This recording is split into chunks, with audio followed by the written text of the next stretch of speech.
ಎಷ್ಟು ಬೇಕಾದ್ರೂ ಇದೆ ನೋಡಿ. ಕಸ್ಟಮರ್ ಕೇರ್ ಕಾಲ್ ಮಾಡಿದ್ರೆ ಇಂಗ್ಲೀಷು ಹಿಂದಿಲಿ ಮಾತಾಡಿ ಗೊತ್ತಾಗ್ತಾ ಇಲ್ಲ ಅಂತಾರೆ.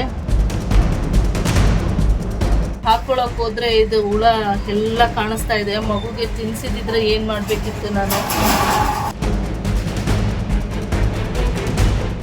ಆನ್ಲೈನ್ನಲ್ಲಿ ರೆಡಿಮೇಡ್ ಫುಡ್ ಐಟಮ್ಸ್ ಬುಕ್ ಮಾಡೋಕ್ಕೂ ಮುಂಚೆ ಎಚ್ಚರ. ಹೌದು, ಇಲ್ಲಿ ಬಸವೇಶ್ವರ ನಗರದ ಹೇಮಾ ಅನ್ನೋರು ಟ್ರೂ ಎಲಿಮೆಂಟ್ಸ್ ಮ್ಯೂಸ್ಲಿ ಅನ್ನೋ ಪ್ರಾಡಕ್ಟ್ ನ ಬುಕ್ ಮಾಡಿದ್ರು. ಆದ್ರೆ ಅವರ ಕೈಗೆ ಬಂದಿದ್ದು ಮಾತ್ರ ಗಿಜಿ ಗಿಜಿ ಅಂತ ಹುಳ ಬಿದ್ದಿರೋ ಟ್ರೂ ಎಲಿಮೆಂಟ್ಸ್ ನ ಪ್ರಾಡಕ್ಟ್. ಇನ್ನು ಇದ್ರ ಬಗ್ಗೆ ಕಂಪ್ಲೇಂಟ್ ಕೊಟ್ಟು ಪ್ರಶ್ನೆ ಕೇಳೋಣ ಅಂತ ಕಸ್ಟಮರ್ ಕೇರ್ಗೆ ಕಾಲ್ ಮಾಡಿದ್ರೆ ನಮ್ಗೆ ಕನ್ನಡ ಬರಲ್ಲ, ಹಿಂದಿ ಅಥವಾ ಇಂಗ್ಲಿಷ್ ನಲ್ಲಿ ಮಾತಾಡಿ ಅಂತ ಉಡಾಫೆ ಉತ್ತರ ಕೊಟ್ಟಿದ್ದಾರೆ.